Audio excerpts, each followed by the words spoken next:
Willis Atalacomics DJ. Je suis votre humble serviteur. Willis va DJ, la merveille de la musique à Kié. Abat les jaloux. Le chien ne change jamais sa manière de s'asseoir. Recevez la nouvelle danse appelée l'équilé, la danse des jaloux. Lui qui parle mal de moi perd son temps. Sabibi kehene manu asayebe mekele yasemo heno le moyo.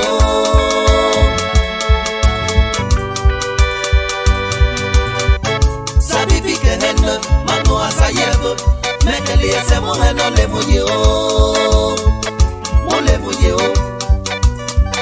mole moyo, mekele yasemo heno le moyo. Akia e mole moyo. Yalo shi o kwefe o hamia oko hafelo baki no bate hopo ayoke beke o bako kan bakeneshe asaye so banye aleba so ya mala koshi balate bajeshi eno sabibi kehena manu asaye bo mekele ese mo heno le moye o mole moye o mole moye o mekele ese mo heno le moye o akia e mole moye o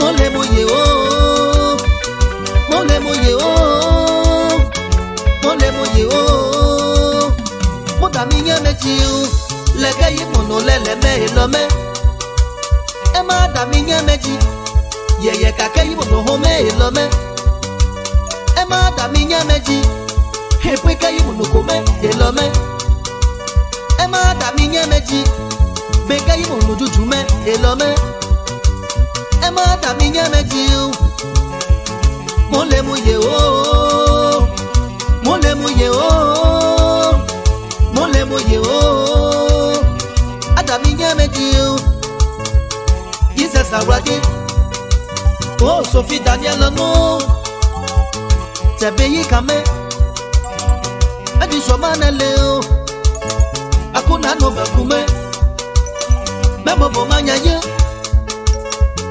Ako hin fweji Yeye hin lome Enya bareu Kapweke aleme Enya bareu Zae zagbe Ashikabie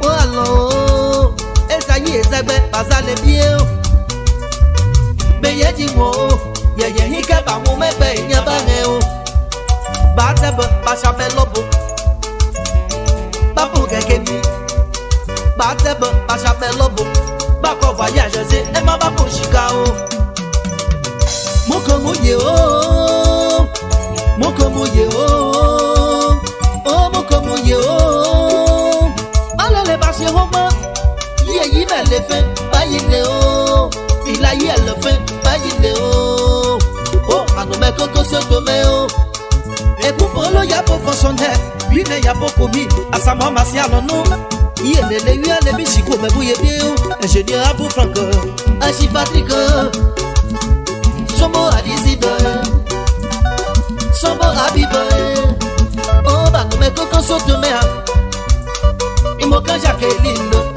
Et me pour François me vaut bien Bine comme yo qui sont beaux ces voyageurs Ok qui sont le bâtiment pour que Oh non Oh non et c'est peut-être Eric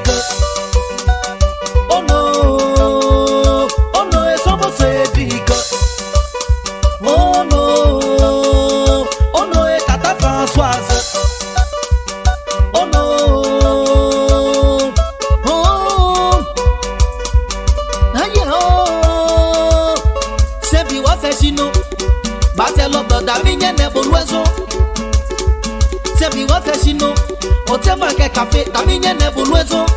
Je moi ton bas, c'est pas que t'as l'air à bien. Oh, bah que maman va pas. Baba c'est qu'il y a encore dans l'eau. Oh non, et c'est fait de Eric.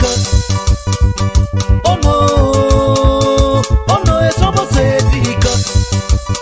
Oh non, et tata Françoise. Oh non.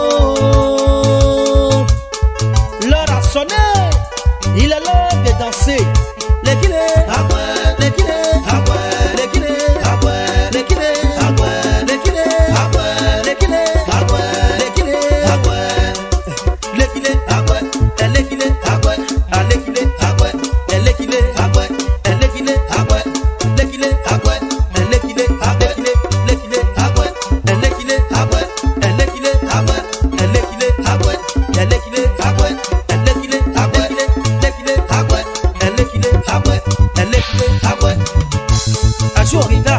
Ibrahim,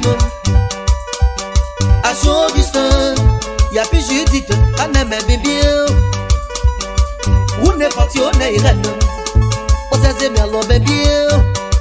Chez moi, toi, l'eau est chaud, à des penses à Bichika, belle et commerce. Aïe aïe aïe, on est nous plus faux, ça dit. Non, pas cette piade, mami, bébé, bébé, bébé, bébé, bébé.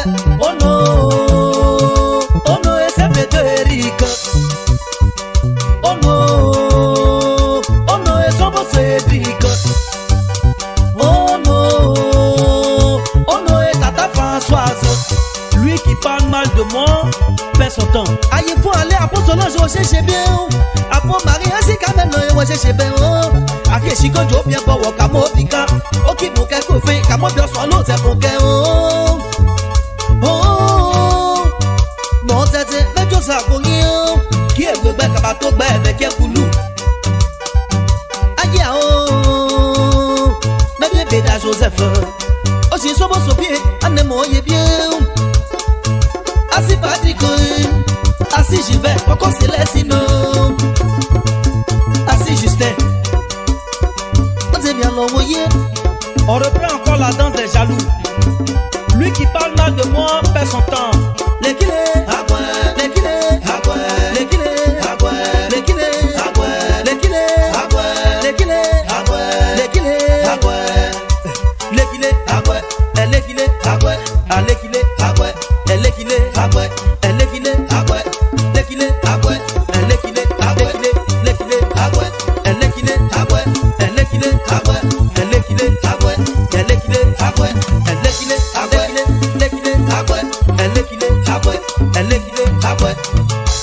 sans choix, papa que mon bailli bava, il est né chilonné.